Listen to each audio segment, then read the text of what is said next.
जय श्री कृष्ण दोस्तों, life style with God में आपका स्वागत है। दोस्तों, यहाँ पर हम श्रीमद् भगवत गीता के चौथे अध्याय का अध्ययन कर रहे हैं, जिसका नाम ज्ञान कर्म संन्यास योग है। आज हम 36वें श्लोक का अध्ययन करेंगे। भगवान ने गुरुजनों से तत्व ज्ञान सीखने की विधि और उसका फल बतलाया। अब भगवान उस ज्ञान का महात्म बतलाते हैं। अपि चेदसि पापेभ्यः सर्वेभ्यः पापकृत्तमः सर्वं ज्ञानप्लवेनैव व्रजनं सन्त हृष्यसि।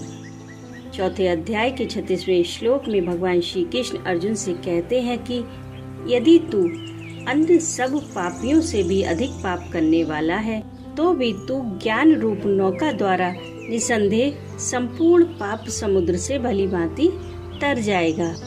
इस श्लोक में चेत और अपि पदों का प्रयोग करके भगवान ने अर्जुन को यह बतलाया है कि तुम वास्तव में पापी नहीं हो। तुम तो दैवी संपदा के लक्षणों से युक्त तथा मेरे प्रिय भक्त और सखा हो।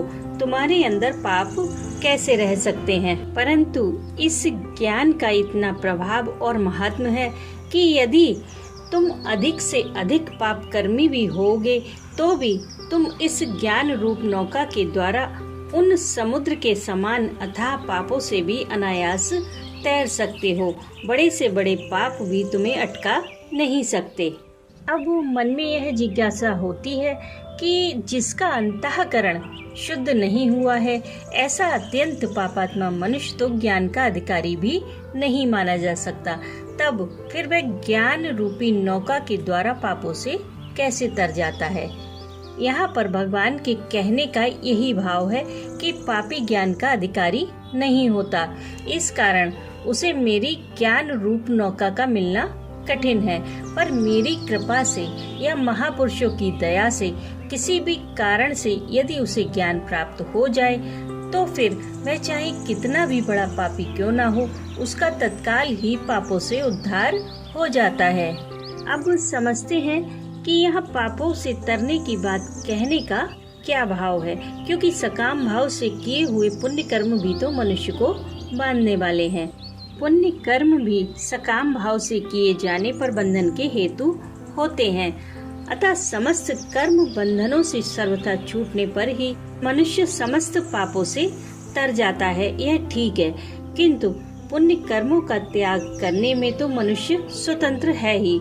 उनके फल का त्याग तो वह जब चाहे तब कर सकता है, परंतु ज्ञान के बिना पापों से तर जाना उसके हाथ की बात नहीं है। इसलिए पापों से तरना कह देने से पुण्य कर्मों के बंधन से मुक्त होने की बात उसके अंतर्गत ही आ जाती है। तो ज्ञान रूप नौका द्वारा निसंदेह संपूर्ण पाप समुद्र से भली भांति तर जाएगा। इस कथन से भगवान ने यह भाव दिखलाया है कि जिस प्रकार नौका में बैठकर मनुष्य अगाध जल राशि पर तैरता हुआ उसके पार चला जाता है, उसी प्रकार ज्ञान में स्थित होकर यानी कि ज्ञान के द्वारा अपने को सर्वथा संसार से असंग, निर्विकार, नित्य और अनंत समझकर पहले के अनेक जन्मों में तथा इस जन्म में किए हुए समस्त पाप समुदाय को जो अतिक्रमण कर जाना है, अर्थात समस्त कर्म बंधनों से सदा के लिए सर्वथा जो मुक्त हो जाना है, यही ज्ञान रूपी नौका के द्वारा संपूर्ण पाप समुद्र से भली भांति तर जाना है। अब समझते हैं कि इस श्लोक में एव पद का क्या भाव है। एव पद यहाँ निश्चय के अर्थ में दिया गया है। उसका भाव यह है कि काठ की नौका में बैठकर जल राशि पर तैरने वाला मनुष्य तो कदाचित उस नौका के टूट जाने से या उसमें छेद हो जाने से अथवा तूफान के आ जाने से नौका के साथ साथ स्वयं भी जल में डूब सकता है। पर यह ज्ञान रूपी नौका नित्य है। इसका अवलंबन करने वाला मनुष्य निसंदेह पापों से तर जाता है। उसके पतन की जरा सी भी आशंका नहीं रहती। राधे राधे।